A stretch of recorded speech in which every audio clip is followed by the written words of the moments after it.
Hello, guys, and welcome. Thank you for tuning in. Um, some of you may know that I've been fiddling around computers, troubleshooting, building, and maintaining computers for quite some time. And in fact, I have, or rather, indeed, I started out with computers when I was about 15 or 16 years old, and that will bring this my experience for about 30 years. And over the time, I've been collecting some small parts. I have 2 drawers with some old parts that we are going to take a look at. I have various things. I have some add-in cards, old hard drives, optical drives, CPUs, which we are going to have a look at today.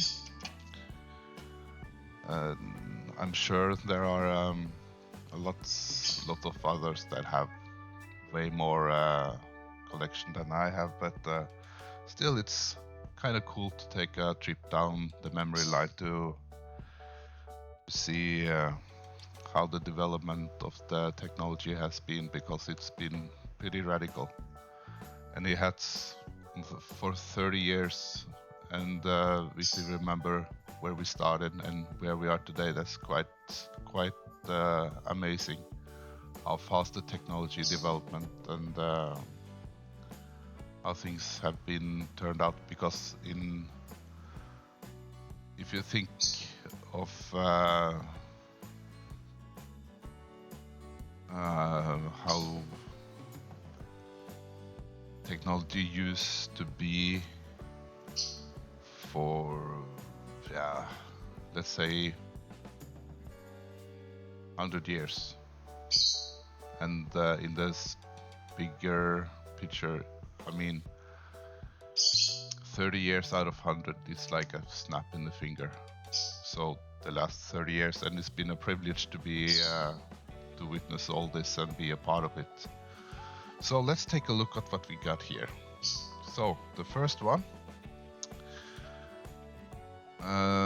this is, we can see it, it's an Intel 387SX, and this chip was the math co-processor of the, let's see if we can change here, there we go.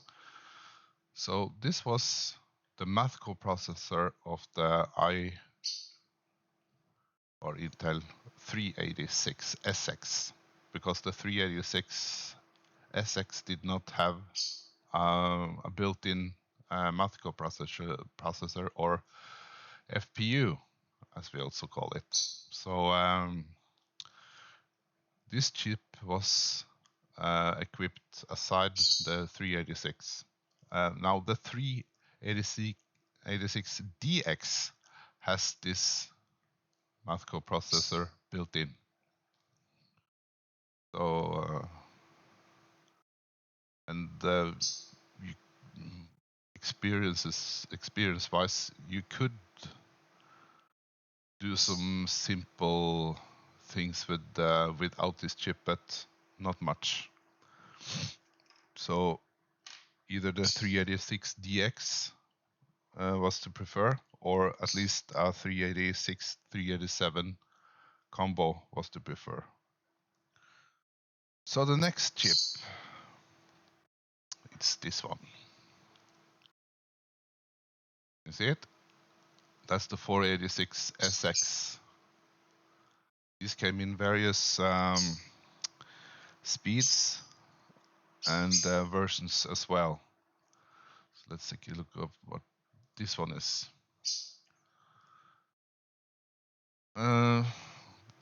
As far as I can tell, this is a 25 megahertz chip. was very slow. And as for the 386, this is an SX, which do not have the math coprocessor. And that's the 386. It also came in the DX version. DX, and it was also DX, DX2, and also DX4. And we were pushing, I think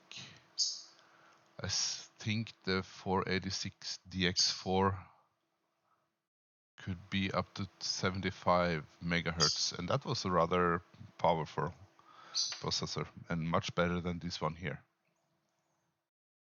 So these two and these are the oldest chip I got. So moving on, we have, after the 486 series of processor came out, we got the Pentium.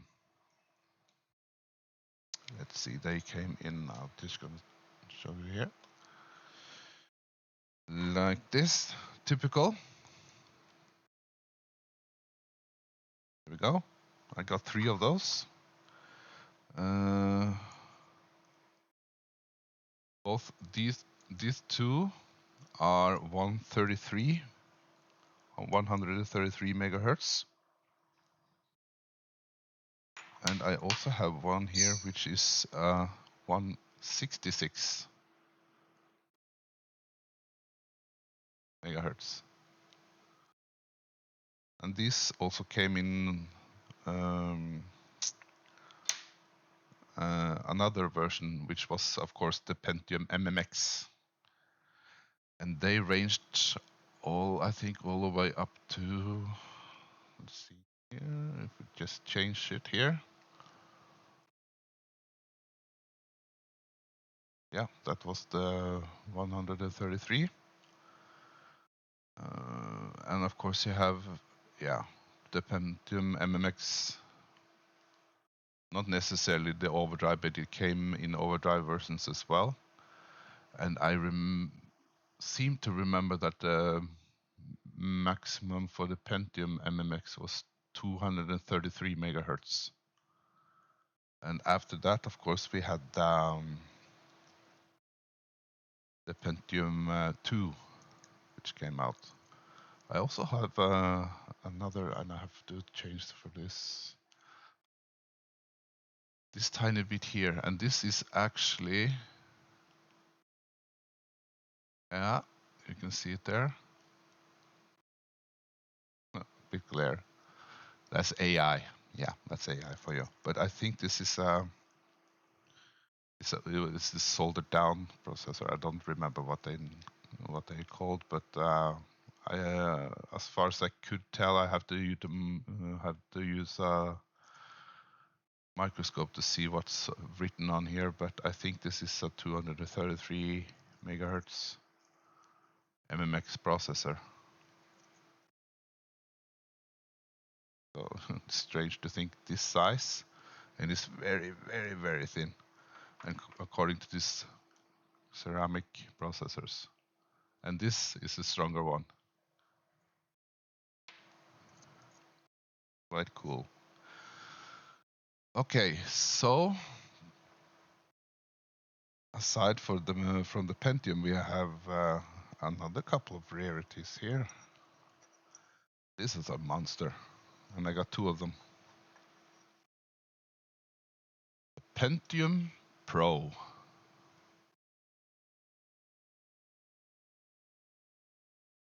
They are heavy too, and I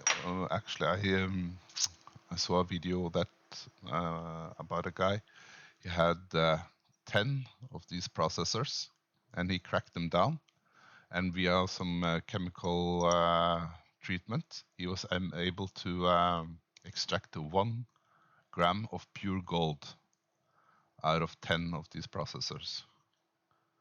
So I have 0.2 gram of gold in my hands in our reach. All right, let's take a look at the Pentium Pro.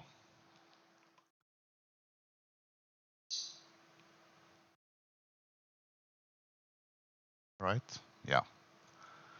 and as I see on the chip here, one have 256 kilobytes of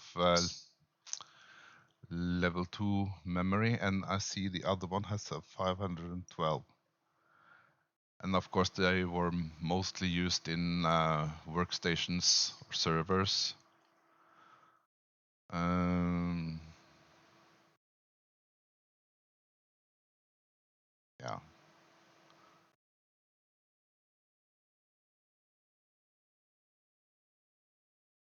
Of course, everything else was actually based on this chip, like Pentium 2 and Pentium 3 was based on this architecture.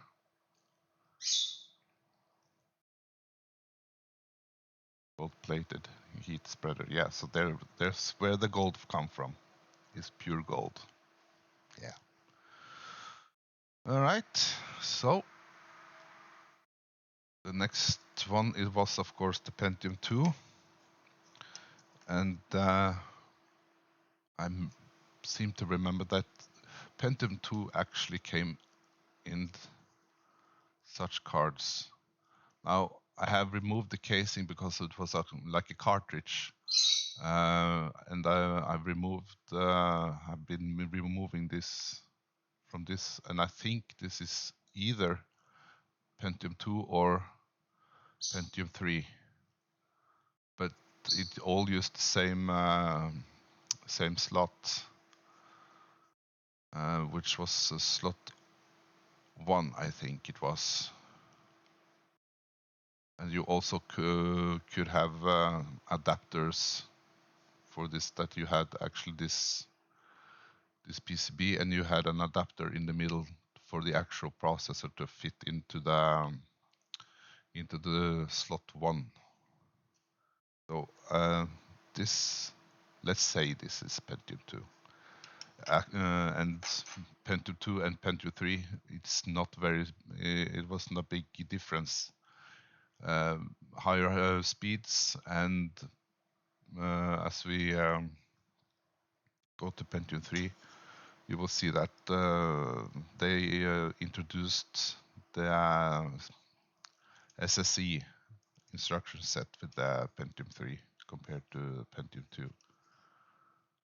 So this is actually a Pentium 3 cartridge. Sorry. So let's take a look at the Pentium 3. There we go. And, as it said here, the brand's initial processor was very similar to the early Pentium 2 branded processor. Yeah.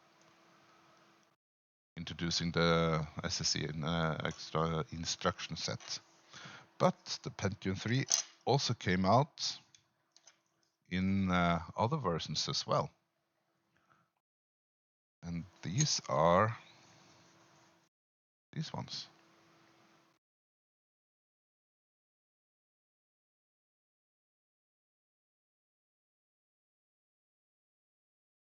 Yeah, you can see the Pentium 3 there.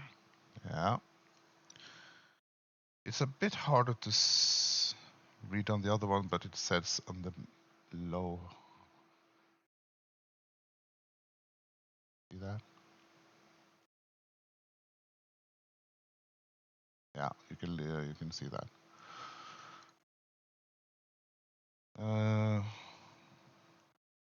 They look the same, nearly, on the back side.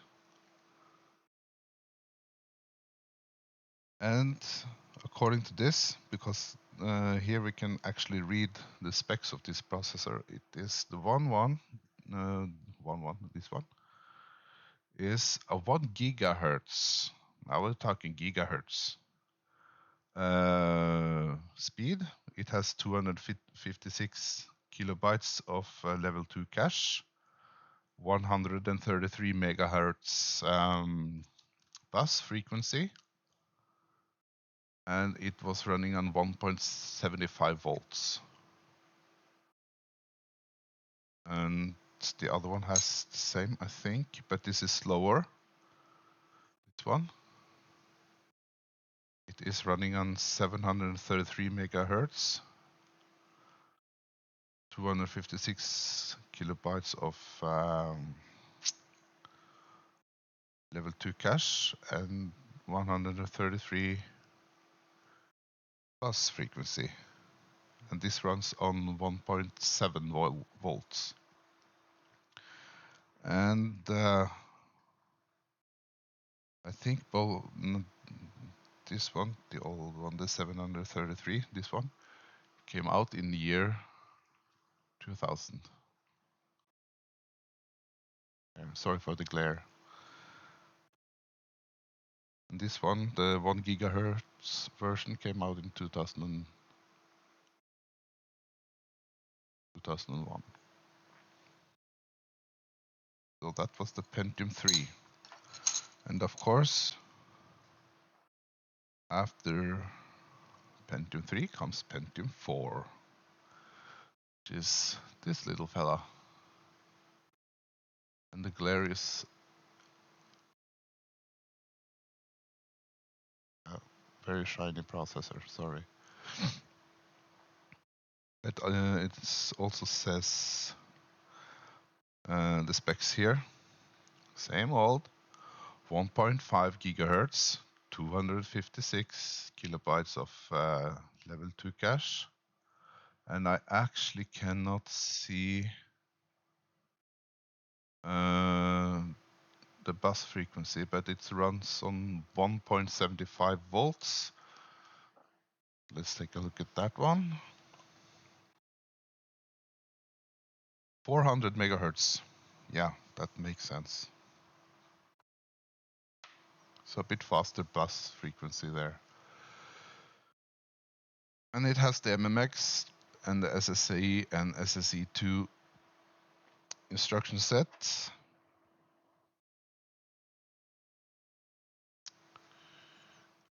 And we are using 0.18 microns of production size of the die, that is.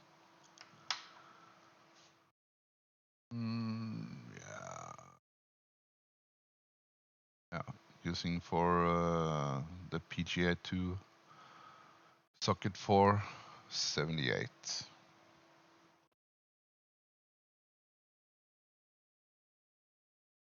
Yeah, that was a nice processor. And this is a bit, I got one more, or two more processors, which is an old Intel Xeon.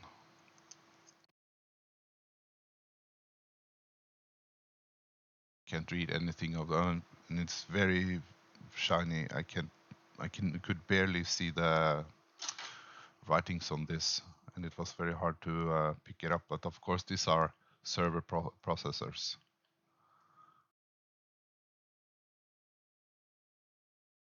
And I managed to see some, or dig some information about them. So here we are, 2.4 gigahertz, 512 kilobytes of level 2 cache, and a bus frequency of 533. Yeah, and one core, and a bit smaller than the Pentium 4. And this also have hyper-threading.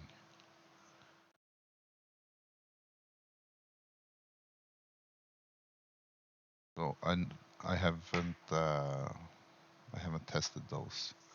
Of these processors, I have had the Pentium 3. I did not have the Pentium Pro, and of course the Pentium 4. This one I have had, although I have collected some and some I have used myself. Ding dong. The Pentium, ordinary Pentiums I've had. I remember I had a very nice version of this one. It was the, no, that was not the Pentium, but it performed better than the Pentium. And it was the 486 DX4. It was running on 75 megahertz, and it was an overdrive processor of this one. And it didn't look like this because on top of the chip, it was a heatsink with a fan on, and it was all the text was on the fan. That was a powerful processor at the time, and but it got very hot because I managed to overclock the bus on it. So that was fun and very hot, as I said. So that was my collection of processors. I have some AMD too, but yeah, I haven't. I don't have much experience with AMD, but I have the AMD K6. Oh, the glare. Yeah, AMD K6. What's this? 233 megahertz, I think. And I guess an Athlon processor, ugly processor, and the Athlon 64. So that sums up my collection of CPUs. I will be back because, of course, I have add-in cards to show off, some old classics, and some optical drives and hard drives as well. And the hard drive section is, we have some old classics there too. So watch for the next video, and thank you so much for watching this. Bye bye.